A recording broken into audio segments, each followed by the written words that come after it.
2021 के अंदर हरियाणा में 134 ए का एग्ज़ाम हुआ। उसके बाद आपको बता देते कि बच्चों को स्कूल अलॉट हुए पर स्कूल के अंदर एडमिशन नहीं दिया गया। ये एक बड़ा घोटाला इस वक्त निकल करके आया है, क्योंकि लगातार तारीख पे तारीख दी गई, तारीख पे तारीख दी गई। हर एक प्राइवेट जो है स्कूल के बाहर बच्चों का तांता लगा रहा एडमिशन के लिए, लेकिन बच्चों का एडमिशन नहीं हो पाया। बहुत सारे समाज सेवियों ने इसका मुद्दा उठाया, लेकिन उसके बावजूद भी किसी भी बच्चे का एडमिशन नहीं हो पाया। सरकार ने एकदम से अचानक से यू टर्न ले लिया और उसके बाद सरकार ने कहा कि पहली से आरटीई यानी कि राइट टू एजुकेशन, तो दूसरी से 12वीं कक्षा तक 134 ए के तहत दाखिले होंगे। लेकिन अगर बात की जाए पूरे बजट की, तो सरकार ने अभी तक जितना भी शिक्षा का बजट है वो पूर्ण रूप से नहीं लगाया।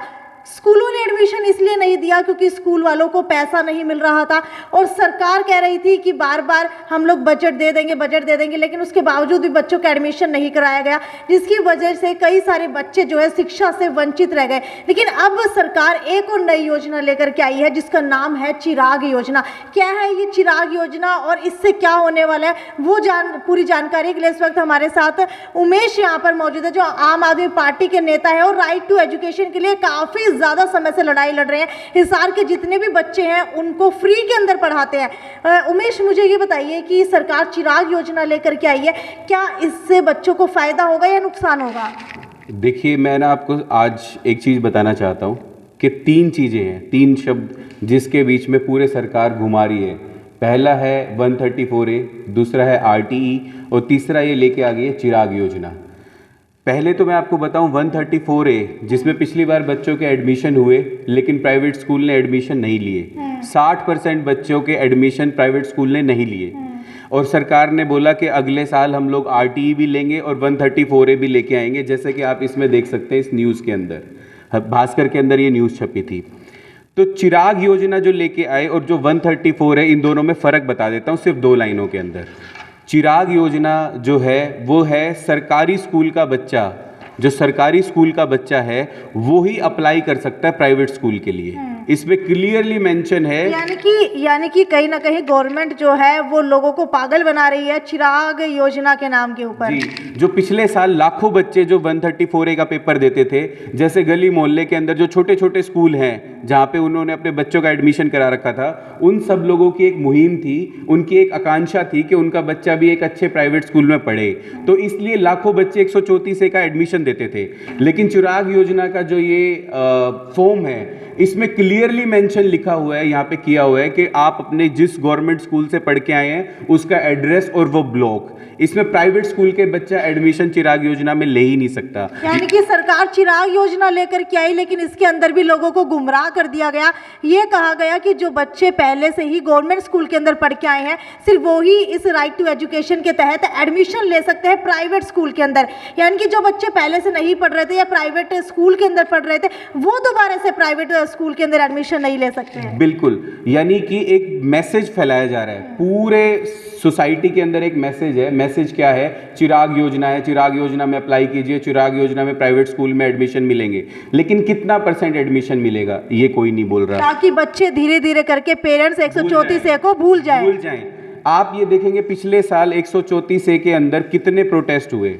ये देखिए, लोगों ने BEO DO का जो ऑफिस था उसको घेर लिया गया। हर अखबार हर रोज लिख रहा था कि इतने बच्चों का एडमिशन नहीं हुआ, इतने बच्चों को दाखिला नहीं मिला, तारीख पे तारीख हुई, और आखिरी में सरकार ने 134A का जो वो था क्लोज था उसको कैंसिल किया, और आखिरी में फिर खुद बोली कि हम लोग दोबारा देंगे। यानी कि सिर्फ और सिर्फ भ्रम की स्थिति है। लेकिन आज मैं आपको जो मूल कारण है उस पर बात करने के लिए आया हूँ। पिछली बार जो एडमिशन थे वो नहीं हुए, और सरकार ने पूरा जोर लगाया, CM ने बोला कि हम लोग एडमिशन दिलवा के रहेंगे। BEO DEO DC ये बात बोलते रहे कि हम लोग एडमिशन दिलवाएंगे, जो प्राइवेट स्कूल एडमिशन नहीं दे रहा उसकी मान्यता रद्द करेंगे। लेकिन प्राइवेट स्कूल के जो लोग थे वो हाई कोर्ट में चले गए, उन्होंने बोला हमारा 700 करोड़ रुपए नहीं दिया, यानी कि हमारा 700 करोड़ रुपए बकाया है। सरकार बोली हमारे पास पैसा नहीं है। लेकिन 22 मार्च को, अभी कुछ दिन पहले, हाई कोर्ट के अंदर ये पूरी सरकार है, इसका जो ये झूठ था वो बेनकाब हो गया। हाई कोर्ट के अंदर सरकार ने लिख के दिया है कि हमारे 14,596 करोड़ रुपए पिछले 10 साल के अंदर अनयूज्ड रह गए। 14,596 करोड़ रुपए जो भारत सरकार, जो हरियाणा की सरकार का एक साल का बजट है, उससे भी ज़्यादा अनयूज्ड रहा। और पूरी हाई कोर्ट ने इनके ऊपर बहुत सारी फटकार लगाई।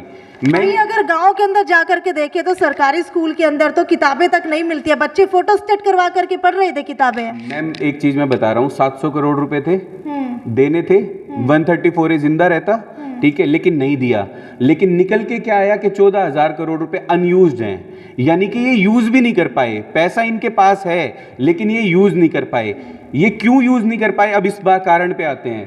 ये खबर छपती है भास्कर के अंदर कि 2 साल से बच्चों को किताबें नहीं मिली। ये एक खबर छपती है जिसके अंदर लिखा हुआ है कि बच्चों के पास डेस्क नहीं है, बेंचेस नहीं है, डेस्क नहीं है। ये खबर आप देखिए, ये अखबार में छपती है, यानी कि स्कूल के पास, बच्चों के पास किताबें नहीं है 2 साल से, बेंच नहीं है और ड्रेस नहीं दी गई। ये भी जागरण भास्कर की खबर है।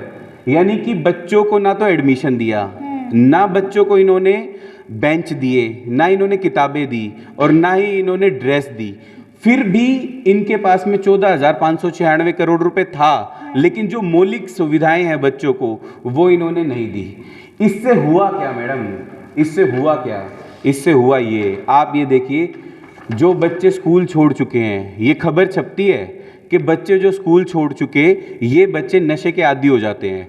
नशे के आदी हो जाते हैं, घर पे पैसे नहीं है, क्योंकि एक गरीब आदमी जो है ना, वो अपने बच्चे को सरकारी स्कूल में भेजता है, और वो बच्चा अगर नशे का आदी हो जाता है तो उसके पिता के पास इतना पैसा नहीं है कि वो उसको कहीं एडमिशन करवा दे या उसको ड्रग्स दिलवा दे।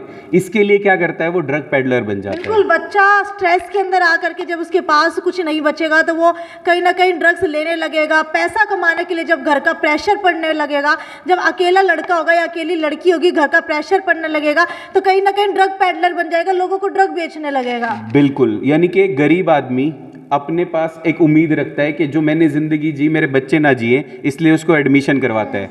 एक और खबर आप देख लीजिए, आज मैं जो भी बातें बोल रहा हूँ वो सिर्फ खबर के मुहाने से बोल रहा हूँ आपको।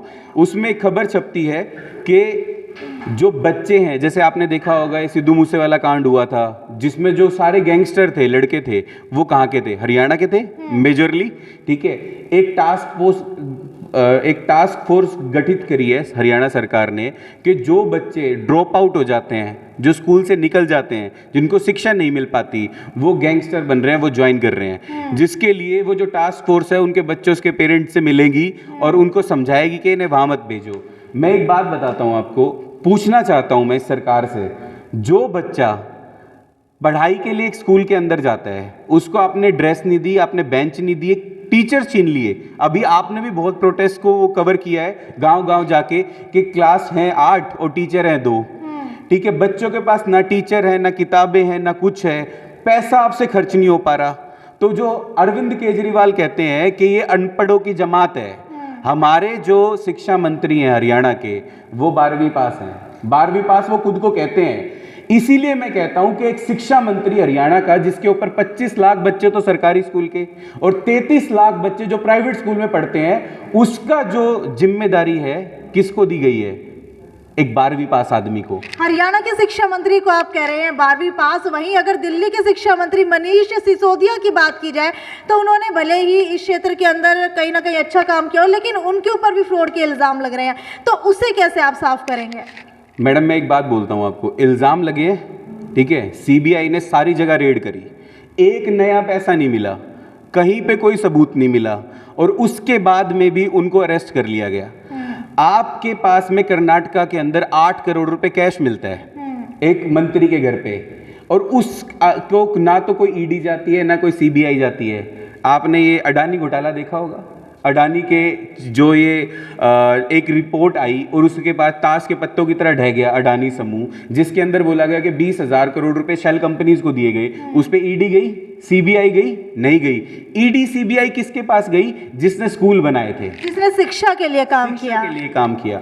मैं आज आपसे सिर्फ एक बात कहना चाहता हूं कि जो 134A को बंद करना है ना, उसमें लाखों बच्चों का जो भविष्य था, जो एक माँ बाप की आकांक्षा थी। आपने मेरे साथ में एक स्कूल के अंदर प्रोटेस्ट कर रहे थे हम लोग बाहर, आपने उन स्कूल से भी किया था, याद होगा आपको, पिछले साल उन्होंने एडमिशन नहीं दिया हमारे बच्चों को, नहीं मिला एडमिशन। यानी कि उनके माँ बाप जो चाहते हैं कि उनके बच्चे पढ़ जाएं, अच्छी नौकरी लग जाए, जो जिंदगी उन्होंने जी उससे बेहतर जिए, वो जो उम्मीद थी आज वो सरकार ने इनसे बच्चों से छीन ली है। और जो चिराग योजना का झुंझुना पकड़ाया है वो सिर्फ इसीलिए गुमराह करने के लिए, ये सरकार गुमराह करने चाहती है। पिछले साल 700 करोड़ रुपए नहीं दिए, आज आपके सामने खबर है 14,596 करोड़ रुपए अनयूज्ड हैं, यानी कि पैसे थे नहीं दिए। क्यों नहीं दिए? क्योंकि ये अनपढ़ बनाना चाहती है। जितना ज़्यादा हमारा समाज अनपढ़ रहेगा, जितना ज़्यादा हमारा समाज पढ़ लिख नहीं पाएगा, उतना ये जात पात के नशे में घूमते रहेंगे, उतना ये धर्म के नशे में घूमते रहेंगे, इतना ये ड्रग्स में जाएंगे। जब समाज बर्बाद होता है ना, तो समाज बर्बाद होकर ना एक बर्बाद आदमी को चुनता है, जो हमारे प्रदेश के अंदर हो रहा है। पढ़ लिख जाएंगे तो ढंग के आदमी को चुनेंगे और ढंग के आदमी को आगे बढ़ाएंगे। बिल्कुल, अक्सर आप लोगों ने देखा होगा कि सरकार के प्रोपोगेंडा भी रहता है कि जितने लोग अनपढ़ रहेंगे उनका ध्यान सिर्फ अपनी रोजी रोटी के ऊपर रहेगा कि 2 वक्त की रोटी कैसे खा ले। इससे ज़्यादा आदमी सोच ही नहीं पाएगा। लोगों की सोच को ख़त्म कर दो। अगर वो बंदा पढ़ जाएगा तो वो जो है आगे की सोचेगा। अगर कोई इंसान नहीं पढ़ेगा तो वो सिर्फ अपनी 2 रोटी के बारे में सोचेगा। उसको इस कदर अपनी रोटी तक सीमित कर दो कि वो आगे किसी को सोचने लायक तक ना रहे कि मेरे लिए कौन सा लीडर सही है, कौन सा लीडर गलत है। कुछ इसी तरीके की राजनीति अक्सर हरियाणा के अंदर होती आई है और शायद अभी भी काफ़ी सालों तक होती रहेगी। लेकिन उमेश जी, सबसे बड़ा सवाल ये है कि इस चीज़ के ऊपर कंट्रोल कैसे पाया जा सकता है? मैम देखिए, नीयत सबसे इम्पोर्टेंट है। अगर आप किसी को भी एज एम्प्लॉय रखते हैं तो आप उसकी क्वालिफिकेशन देखेंगे, उसका एक्सपीरियंस देखेंगे, इसलिए आप अपने ऑर्गेनाइजेशन में उसे लेके आएंगे। आज हरियाणा की सरकार ने एक 12वीं पास आदमी को शिक्षा मंत्री बना के ये बता दिया उनकी प्रायोरिटी एजुकेशन नहीं है। हम लोगों को, अच्छे लोगों को लेके आना पड़ेगा। और जैसे आपने बोला कि ऐसी राजनीति होती आई है, होती रहेगी और आगे आने वाले टाइम में, लेकिन ऐसा नहीं होगा। मैं आपको एक बात बोल रहा हूँ कि अभी हमारा एक सदस्यता अभियान चल रहा है जिसमें मैंने गाँव-गाँव में जाके लोगों से बात करी, लोगों से मिला। एक 15,000 रुपये कमाने वाला आदमी जो है ना, उस जो महिला है उस घर की, वो हर महीने कर्जे में जा रहा है महंगाई के चक्कर में।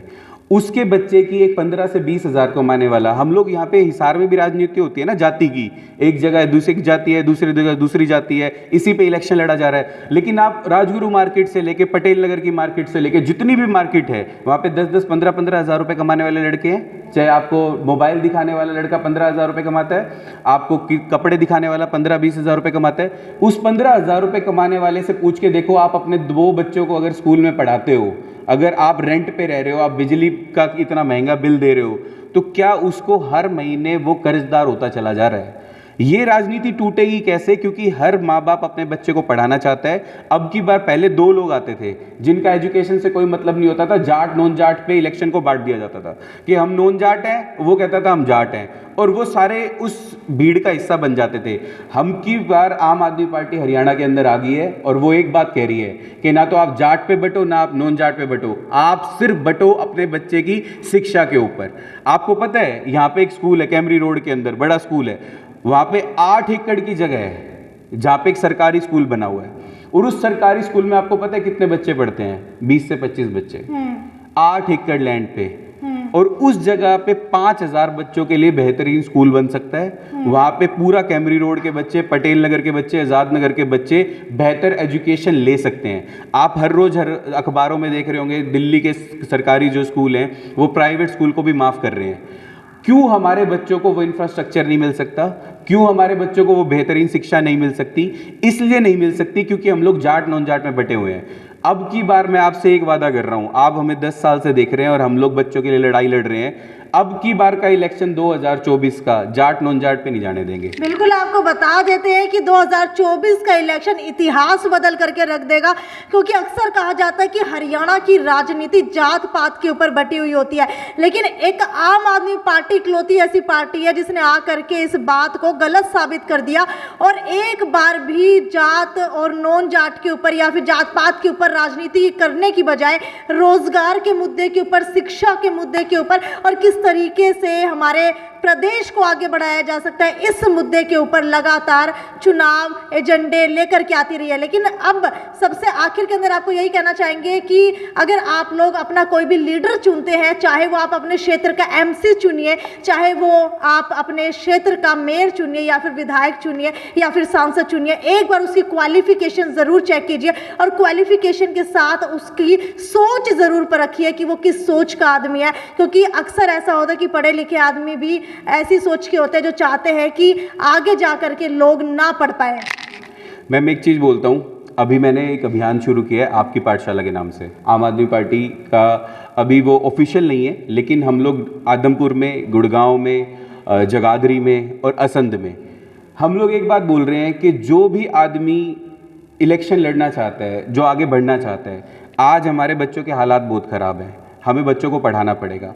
आपकी पाठशाला जो ढंडूर में 3 महीने पहले शुरू हुई, उस आपकी पाठशाला ने 3 महीने गरीब बच्चे जो पहली से छठी तक के बच्चे हैं उनको पढ़ाना शुरू किया।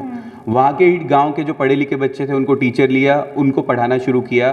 3 महीने के अंदर जो रिज़ल्ट आया, हमारे 13 बच्चे फर्स्ट, सेकंड, थर्ड पोजीशन लेके आए हैं। यानी कि गांव के बच्चे थे जो गांव में पढ़ते हैं, गांव के ही जो बहुएं बेटियां पढ़ाने वाली वो उनको पढ़ा रही हैं। और आपको एक बात बोलता हूं कि एक एक माँ बाप जो हैं, मैं बहुत माँ बाप से मिल रहा हूं, हर माँ बाप अपने बच्चे को पढ़ाना चाहता है। हर बच्चे का पिताजी ये कहते हैं कि जो मैं आज कहीं पे बर्तन साफ कर रहा हूँ या कुछ कर रहा हूँ, मेरा बच्चा वो ना करे। अगर हम लोगों ने इन बच्चों की मदद आज करी, हम ये नहीं कहते कि 24 में हम जाएंगे, हम लोग वादा करेंगे। मुझे 10 साल हो गया एजुकेशन सेक्टर में काम करते हुए। जो आदमपुर में, गुड़गांव में जो लोग कर रहे हैं वो भी 1.5 साल में ये दिखा देंगे, पूरे हरियाणा के अंदर ये दिखा देंगे। हम लोग सिर्फ बात करने नहीं आए, हम लोग 1.5 साल बच्चों की मदद करेंगे, उन बच्चों का विकल्प बनेंगे। और अगर लोगों को लगेगा कि इन लोगों ने ना बिना इलेक्शन के भी हमारी मदद करी, हमारे बच्चों को पढ़ाया, तो ये बदल सकते हैं आने वाले चुनाव को। अगर आने वाली पीढ़ियों की नस्लों को बदल सकते हैं तो यही लोग हैं। तो हम लोग पहले करेंगे और फिर वोट मांगने जाएंगे। बिल्कुल, आपको बता देती हूँ उमेश के बारे में कि उमेश हिसार के अंदर ही ऑक्सीजन जिम के पास एक छोटी सी कक्षा चलाते हैं, जिसके अंदर फ्री के अंदर वो बच्चों को पढ़ा रहे हैं। हालांकि काफ़ी समय से पढ़ा रहे हैं और 8, 9, 10th के बच्चों के ऊपर ज़्यादा फोकस करते हैं, क्योंकि वही हमारे समाज की नींव रखते हैं। खैर, अगर आप लोग भी उमेश से कांटेक्ट करना चाहते हैं तो आपको ऊपर कैप्शन के अंदर इनका नंबर मिल जाएगा। अगर आपके बच्चे भी असमर्थ हैं, अगर आप उन्हें पढ़ाने के अंदर असमर्थ है, तो आप इनसे कांटेक्ट कर सकते हैं और अपने बच्चों को फ्री में पढ़ा सकते हैं। खैर, वीडियो को ज़्यादा से ज़्यादा शेयर करते रहिए, आगे भी आपको इसी तरीके से दुनिया की सोच बदलने वाली वीडियोज़ दिखाते रहेंगे। वीडियो को शेयर करना ना भूलें। नमस्कार।